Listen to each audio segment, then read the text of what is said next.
नमस्कार। आज का जो टॉपिक है वो बीएससी पार्ट थर्ड के लिए है, गैस्ट्रोइंटेस्टाइनल ट्रैक का स्ट्रक्चर। ये आपके पेपर फर्स्ट की फर्स्ट यूनिट का है। आज हम आहारनाल की सामान्य संरचना को पढ़ेंगे। ये आप पहले पढ़ चुके हैं।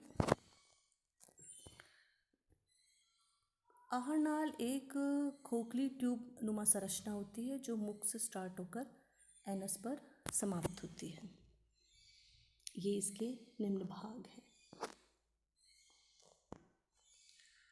ये एक स्ट्रक्चर जिसमें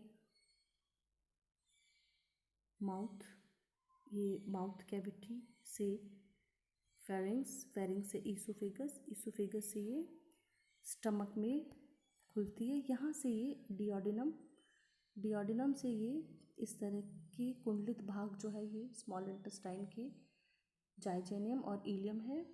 इसके पश्चात ये बृहद इंटेस्टाइन या लॉन्ग इंटेस्टाइन है, लार्ज इंटेस्टाइन, जिसमें कि ये अपेंडिक्स का पोर्शन है।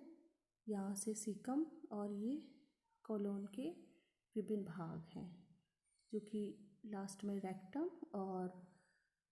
रेक्टम खुलता है एनस में। पाचन की क्रियाविधि को अगर देखा जाए तो ये मुख से स्टार्ट होता है, जहाँ भोजन को ग्रहण करने के पश्चात दांतों के द्वारा उसको छोटे छोटे टुकड़ों में तोड़ा जाता है। उसके पश्चात फेरिंग्स के थ्रू ईसोफेगस से स्टमक में, वहाँ से duodenum, small intestine, large intestine के थ्रू एनस में पहुँचता है। एनस के थ्रू जो अनडाइजेस्टेड या एक्सक्रीटरी प्रोडक्ट होते हैं उनको फीसिस के थ्रू शरीर से बाहर निकाल दिया जाता है। स्टार्टिंग करें हम ओरल से, तो जो मुख गुहा से जो भोजन होता है उसमें सलाइवा मिक्स होती है। ये सलाइवरी ग्लैंड से मुख में आता है और जो टंग है, जीभ है, उसकी सहायता से ये मिक्स होता है। हमारी जो जीभ है या जिह्वा है वो भोजन को एक डायरेक्शन से दूसरे डायरेक्शन में या ऊपर नीचे इनगल्फ करने में महत्वपूर्ण भूमिका निभाती है। हमारी जो टंग है वो मस्कुलर ऑर्गन है और इसके ऊपर छोटे छोटे पैपिला नामक संरचना उपस्थित होती है, जो कि फूड के टेम्परेचर और टेस्ट, टच आदि के थ्रू कुछ सेंसेस हमारे नर्वस सिस्टम में पहुंचते हैं और उसी के द्वारा जो सलाइवा है उसका सलाइवरी ग्लैंड द्वारा सिक्रीशन किया जाता है। सलाइवरी ग्लैंड जो है मनुष्य में 3 जोड़ी पाई जाती है। ये सलाइवरी ग्लैंड के द्वारा जो कंटेंट होता है स्रावित किया जाता है वो उसमें टाइलिन एंजाइम होता है जो कि कार्बोहाइड्रेट का पाचन करता है। इसमें लाइसोजाइम एंजाइम होते हैं, कुछ म्यूकस उपस्थित होता है, पानी होता है, जिसके के कारण ये पतला और लसलसा होता है। ये जो ग्लैंड्स होती हैं ये लोब्यूल्स द्वारा निर्मित होती हैं। छोटे छोटे लोब्यूल्स होते हैं उसमें काफ़ी सारे, और वो लोब्यूल्स के अंदर एसिनाई होती हैं और जो कि सभी एसिनाई मिलकर एक डक्ट में खुलती हैं और डक्ट मुंह के विभिन्न भागों में इनकी ओपनिंग होती है। जब हम भोजन के बारे में सोचते हैं या स्मेल या फिर देखने मात्र से ही जो तंत्रिका तंत्र द्वारा स्टिमुलेशन हमारे ब्रेन में जाता है और उस स्टिमुलेशन से ही हमारे मुख में लार बनने लग जाती है।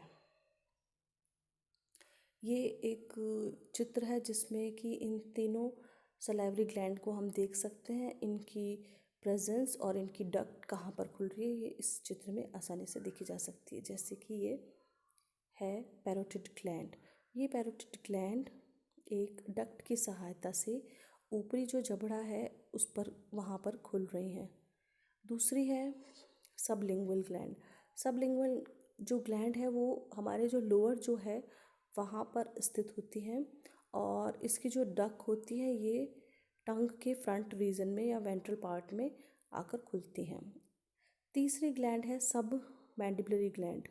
सब मैंडिबुलरी ग्लैंड जो कि दोनों जो जॉज हैं हमारे उनके बीच में स्थित है और इसका सिक्रीशन लोअर जॉ के पास में आकर खुलता है। ये एक बहुत ही अच्छा सा चित्र है जिसमें कि सभी एसेसरी जो ग्लैंड्स हैं उनको देखा जा सकता है, जैसे कि ये सलाइवरी ग्लैंड्स हैं, ये लीवर हैं और ये पैनक्रियाज हैं। यहाँ पर एक पर्पल कलर का स्प्लिन भी नज़र आ रहा है। अब इनके जो स्राव है वो डिओडिनम में खुल रहे हैं, ये साफ दिखाई दे रहा है इस चित्र में।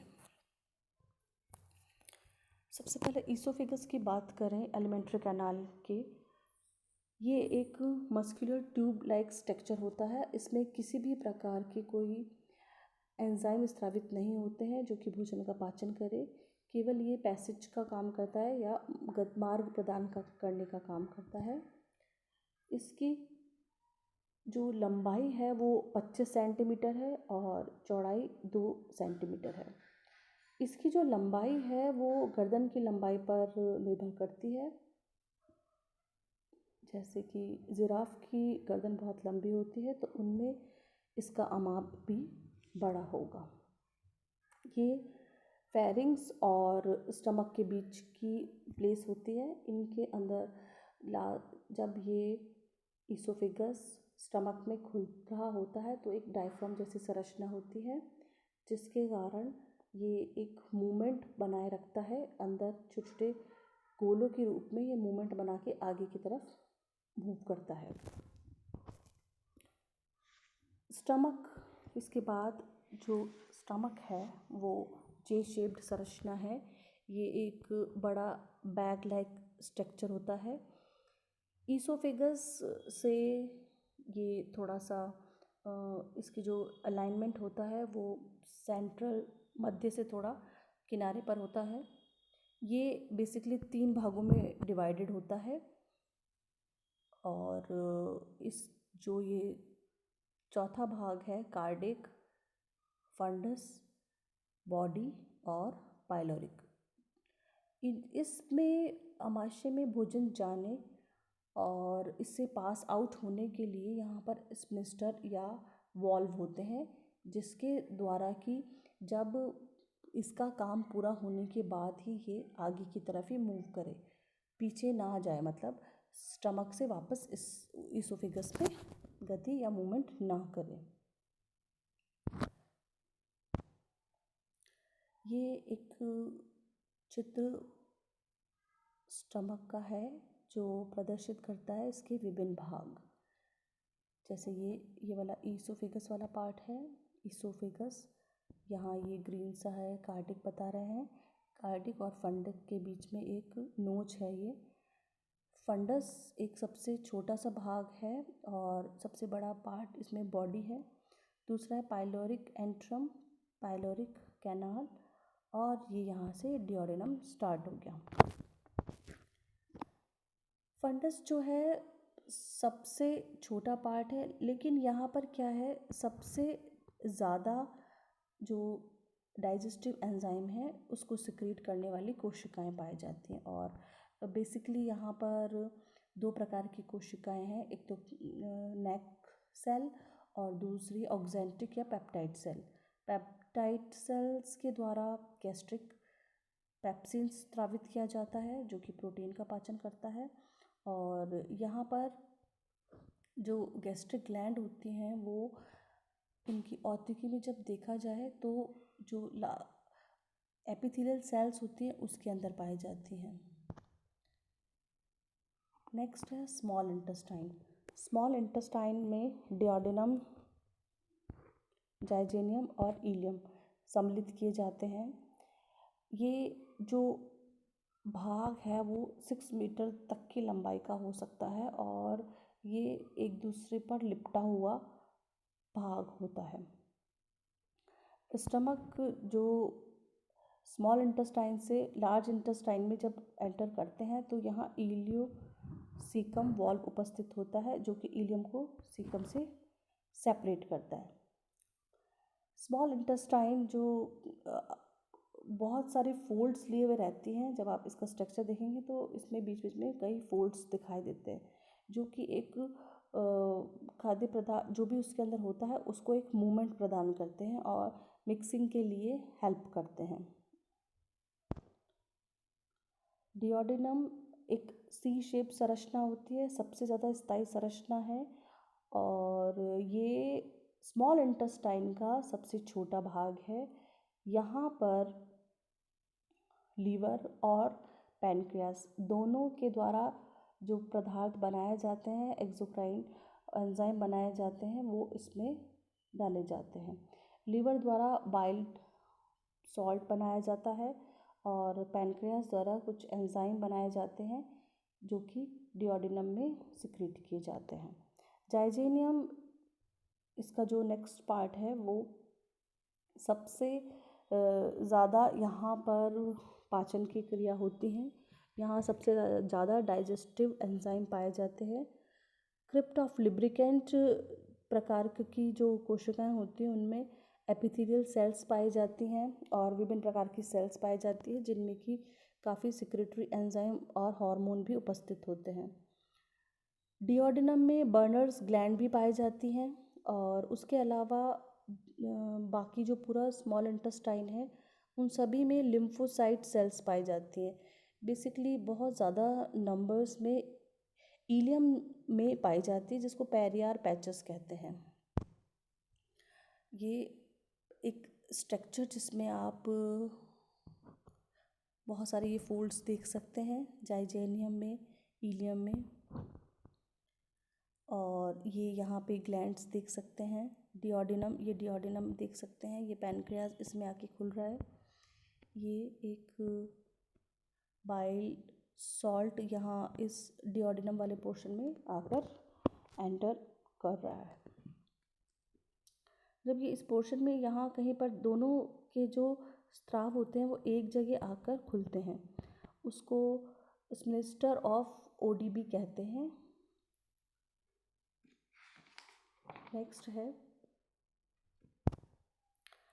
Small intestine perform major role in absorption and digestion, क्योंकि यहाँ पर फर्दर बहुत अधिक मात्रा में एंजाइम बनते हैं जो कि प्रोटीन, फैट और कार्बोहाइड्रेट सभी के ब्रोकन डाउन के लिए आवश्यक होते हैं।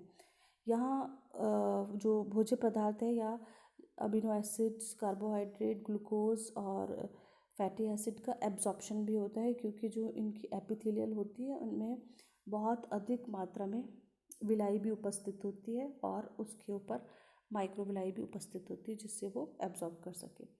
अब अगर हम बात करें लार्ज इंटेस्टाइन की, तो लार्ज इंटेस्टाइन की जो स्ट्रक्चर होता है वो घोड़े की नाल जैसा होता है और इंटेस्टाइन के जो स्मॉल इंटेस्टाइन वाला पार्ट है उसको इंटैक्ट करके रखता है, मतलब ऐसे उसकी बाउंड्री बना कर रखता है। इसमें अपेंडिक्स होता है और अपेंडिक्स सीकम, उसके बाद जो कॉलम होता है उसके डिफरेंट पार्ट्स होते हैं, जैसे असेंडिंग ऊपर की ओर चढ़ने वाला एक ट्रांसवर्स पार्ट होता है, नीचे की ओर होने वाला डिसेंडिंग कॉलम होता है और सिग्मोइड पार्ट होता है। ये सभी लास्ट में कॉलम का रेक्टम में खुलना, जिसकी की जो लंबाई है पूरी अगर लार्ज इंटेस्टाइन की देखें तो 1.5 मीटर होगी और इसकी जो चौड़ाई है वो 7.5 सेंटीमीटर होगी। ये देखिए, ये है अपेंडिक्स, बहुत अच्छी तरह दिखाई दे रही है अपेंडिक्स। ये सीकम वाला पोर्शन, ये कोलोन का असेंडिंग भाग, ये ट्रांसफर भाग, ये डिसेंडिंग नीचे उतरता हुआ, ये सिग्मोइड और ये सिग्मोइड के बाद ये रेक्टम। सीकम जो पार्ट है वो एक पाउच जैसी संरचना होती है और जो कि कॉलोन में आकर खुलती है। अब क्योंकि इसकी जो अलाइनमेंट है वो इसी तरह है कि पहले ऊपर चढ़ता है, फिर ट्रांसफ़र होता है, फिर वापस नीचे आता है, इस वजह से इसके इतने नाम अलग अलग उसको भागों में डिवाइड किया गया है। रेक्टम जो कि 15 सेंटीमीटर लार्ज होता है इंटेस्टाइन में, लार्ज इंटेस्टाइन में। और इसमें क्या किया जाता है, जो भी वेस्ट मटेरियल होता है, वेस्ट, उसको कुछ समय के लिए यहाँ रोका जा सकता है और लास्ट में इसको एनस के थ्रू एक्सक्रीट आउट कर दिया जाता है। इनमें थिक बैंड्स ऑफ मसल्स होते हैं जो कि स्प्लिंस्टर का काम करते हैं, क्योंकि वहाँ पे कॉन्ट्रैक्शन भी होता है, तो जो कि फीसिस के पास होने को कंट्रोल करता है। Thank you. अब नेक्स्ट जो वीडियो होगा, हम उसमें डाइजेशन के किस प्रकार की प्रोसेस है, हिस्टोलॉजी क्या है उनकी, और किस प्रकार के एंजाइम किस ऑर्गन द्वारा स्रावित किए जाते हैं, इसके बारे में पढ़ेंगे। Thank you.